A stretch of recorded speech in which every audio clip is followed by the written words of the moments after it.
Welcome back to Talking Story. My name is John Minton. Thanks so much for joining me on the channel. We are closing the door on 2023 this week. That means our December wrap up, the last month of last year, we are going to put in the books by going over all the books we read.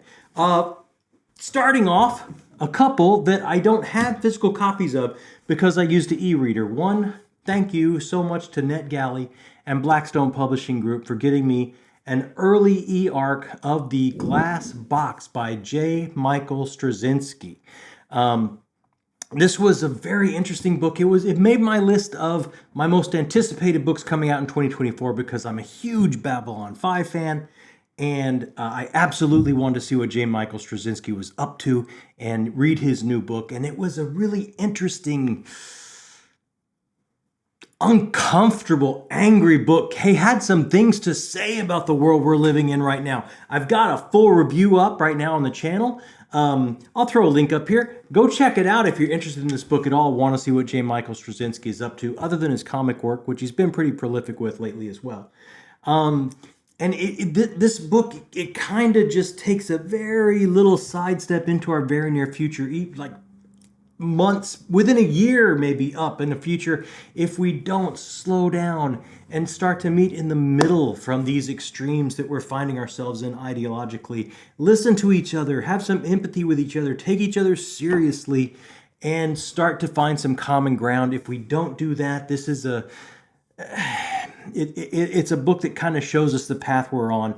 And it's also a book that kind of has another plot going on at the same time about the wounds we carry growing up in this country, how we're all damaged, how we're all more alike than we may think, how we all carry these wounds through our lives, and how we are taken care of and how we deal with them and how we interact with each other around these wounds and what that interpersonal interaction can mean to our damaged selves.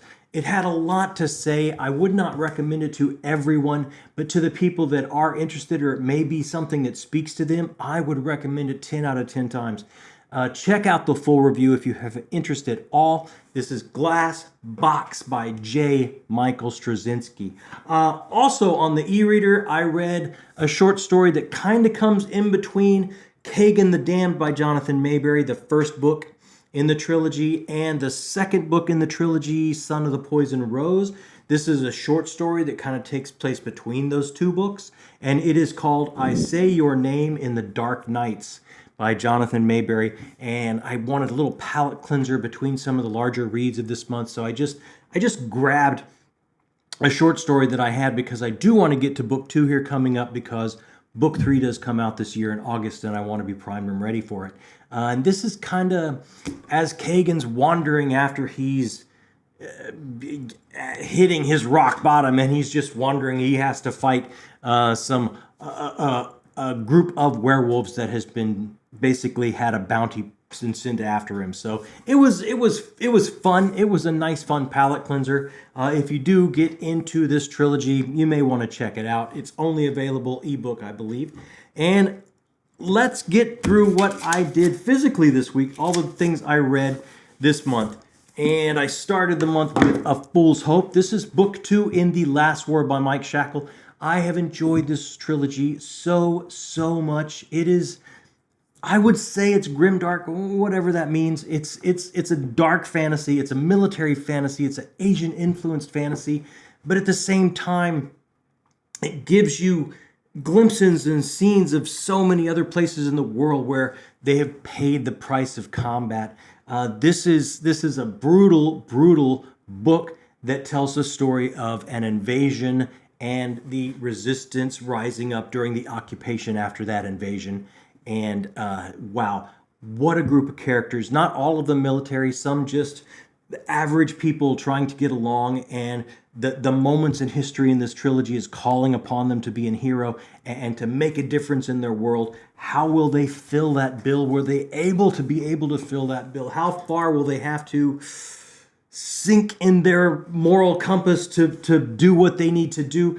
This book too was the amazing thing about the pace of this trilogy is it's so compressed from the time the invasion happens to the occupation to the resistance growing up. We're looking at weeks or months, so the pace is relentless because the entire story is compressed. Then there is a turn in the middle of book 2, which just kind of took my breath away. And I don't want to say any more than that because I thought it was extremely successful at what it did to give this story more breadth as opposed to that compressed timeline it was working on. And I thought it just was exactly what was needed, and Mike Shackle pulled it off beautifully. I was worried about putting this trilogy on my all-time series list because I had not read the final book. I read the final book here just last week. I finished it at the beginning of 2024. I should have not worried at all.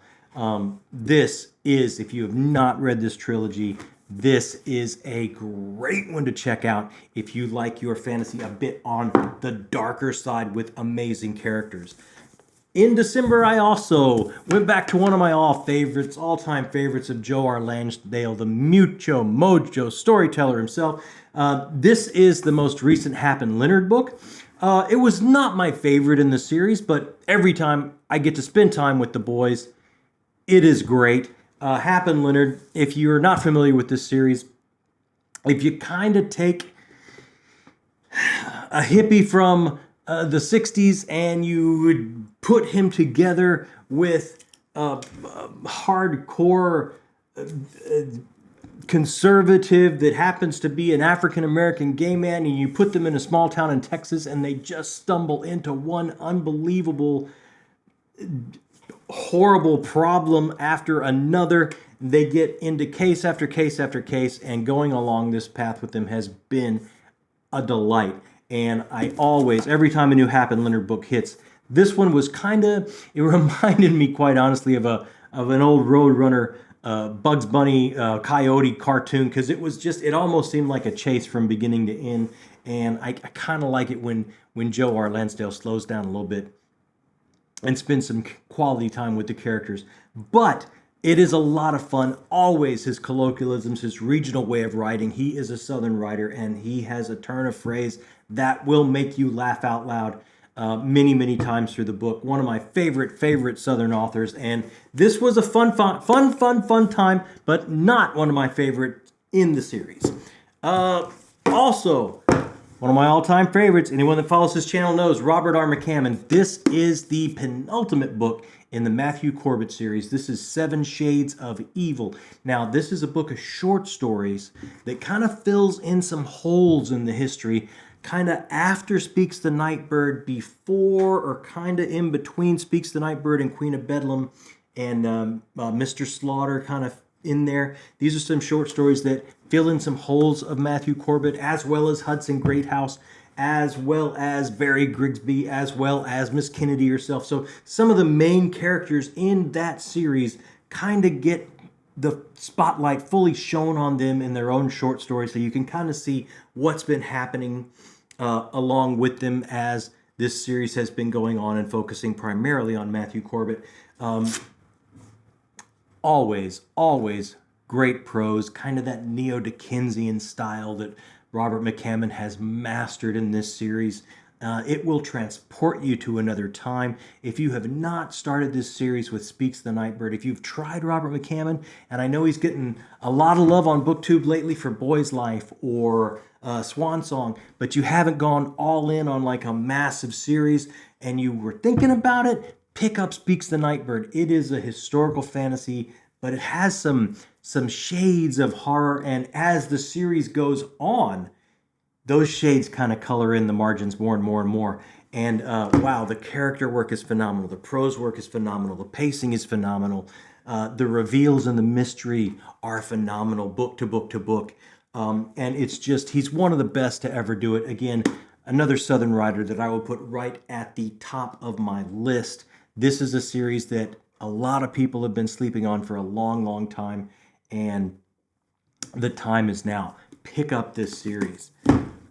Also, everybody out there voted on my birthday read to have me start Bernard Cornwell's Warlord Chronicles. I read the third and final book of that trilogy in December, Excalibur, and was blown away. It has been such a special read for me. Thank you to each and every one of you that voted on my birthday read for me this year. Wow, it was so meaningful to me, guys. This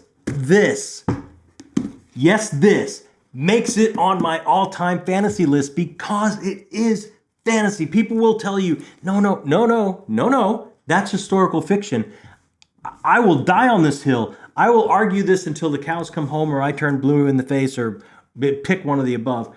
This is absolutely fantasy. There is a magic system at work. The magic system at work, that theme going through all three books of the new ideals of monotheism coming in and the old gods suffering from that, and what Merlin and Nimue will do to have a resurgence here in England of bringing the old gods back. It is the ideology of faith that is the magic system. Whatever the faith you sink enough of your will into and believe can actually change and restructure the definition of reality for you. It's how we see the world. It's how we encompass our reality, make sense of it, and distribute it to our brain and communities and those like-minded people that are around us. And in this struggle between the two ideologies, I was taught the words are on the page. I was taught as a young actor, if you have questions about your character, the writer gave you all the answers. Go back to the script. That's where the answers are. There are too many times, particularly in this third book of the series, where the cause and effect of what Merlin and Nimue are doing corresponds for it not to be something extra natural or paranatural or supernatural. Let's just call it magical. If you have some romantic rose-colored glasses and you go into this trilogy with them firmly on your face, you are going to see an epic fantasy and you're going to see magic in the world like you have never seen it. And it was absolutely a very, very special read to me. And thank you, everyone, for recommending it. My indie read of the month, I tried to do one a month, was Ryan Skeffington's Lost Souls. This was one of those, it starts off with a bang. I think one of the most brutal wake up from cryo sleep scenes I have ever read. And I just really dug it. I was all in from page one. And from there, it kind of it throws us into a reality and a world. It's one of those that just takes off like a bullet train and doesn't necessarily explain so much. It lets you try and keep up. And in keeping up, you find yourself just turning pages because you want answers. In the far-flung future, after we have left this planet, we have used up all its resources, and we have moved to kind of like a ring world, there is a strata of class and how people are used. Not only are resources used, we seem to have not learned our lesson from how he treated this planet. Not only are resources used, but people used to get those resources. But there's a strata going on that includes a gladiator class to kind of bring that bread and circuses moments to make everyone look away and not really pay attention to how the classes have been structured and separated, and freedoms are actually not really willingly doled out until you get close enough to the top. And everything is resource, even genius, the people that can actually answer the questions of what society needs to move forward are just used up and mined as resources are. An interesting look at our far future. I know he's working on book 2, and I will absolutely be continuing my journey because, like I say, it's one of those that just throws you in. It doesn't hold your hand. It doesn't prejudge the reader thinking, oh, I better give them everything they need. It expects you to think, and it expects you to keep up. And I absolutely respected that about that book. I took a road trip this month. I don't normally do audiobooks, but I'd heard so many amazing things about Jeff Hayes and the studio he works with and the audiobooks of Dungeon Crawler Carl, and it's a series I've been wanting to get into so badly. But let me tell you something. I am absolutely so unbelievably happy I had bought a physical copy of this as well, because this belongs on my shelf. It made my top read lists of 2023. If you haven't checked that out, I'll throw a link up here as well. And you give this a chance. Yes, it is just what you would expect it to be.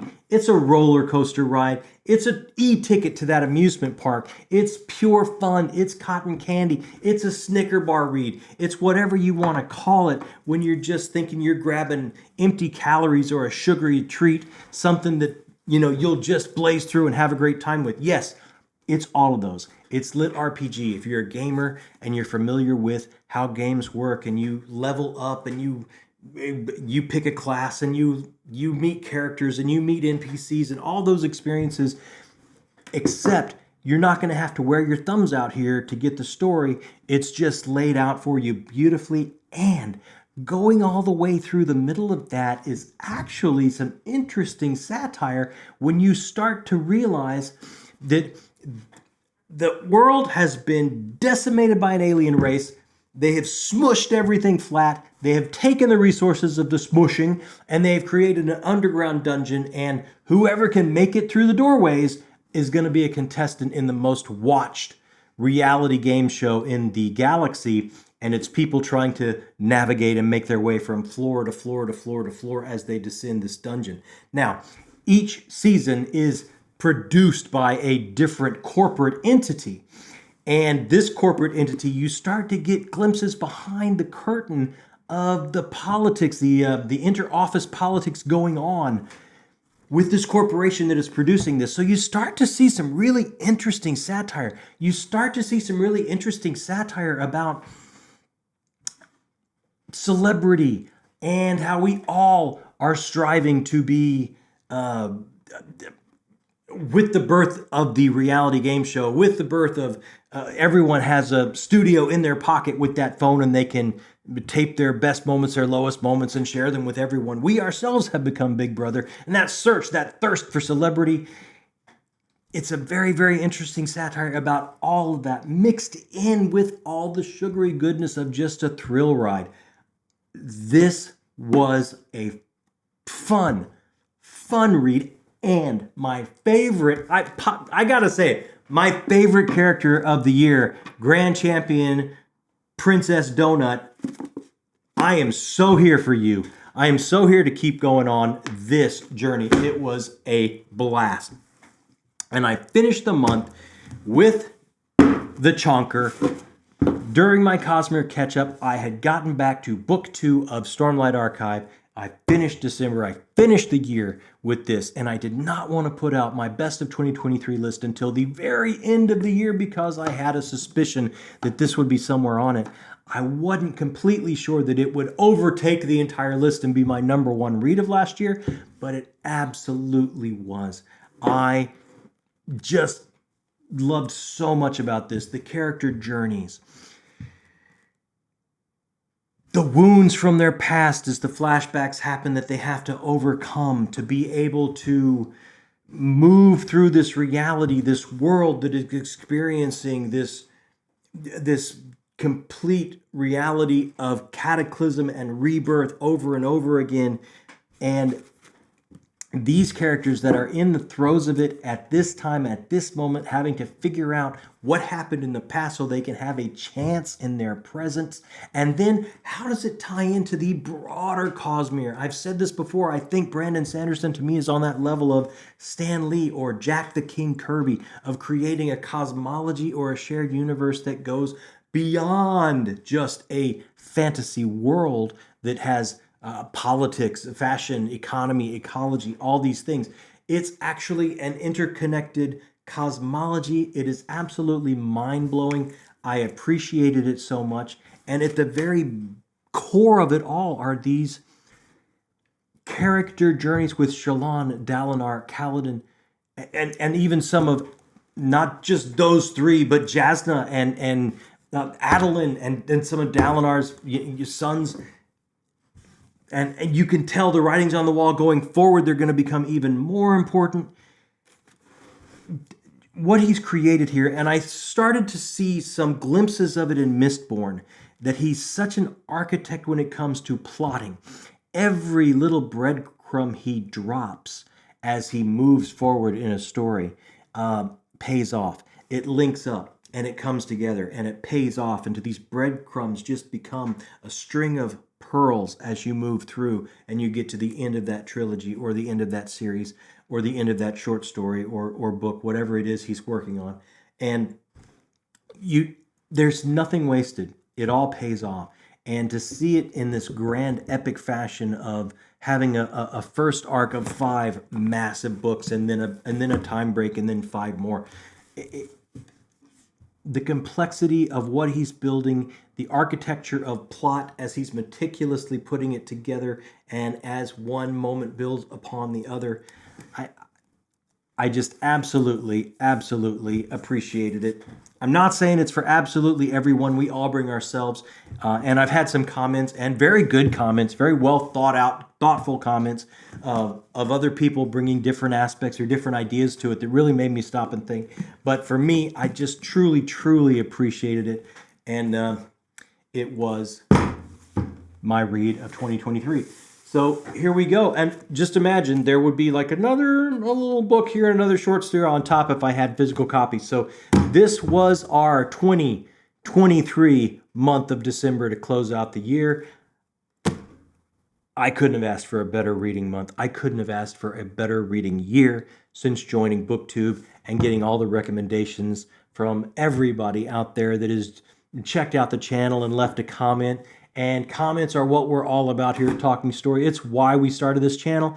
I wanted to get involved with some other peers and readers and start to realize what I'm missing. So hit me up in those comments. If you've stopped by a time or two, maybe this is your first time, and you just kind of like what we do here, hey, there's that little button right down there.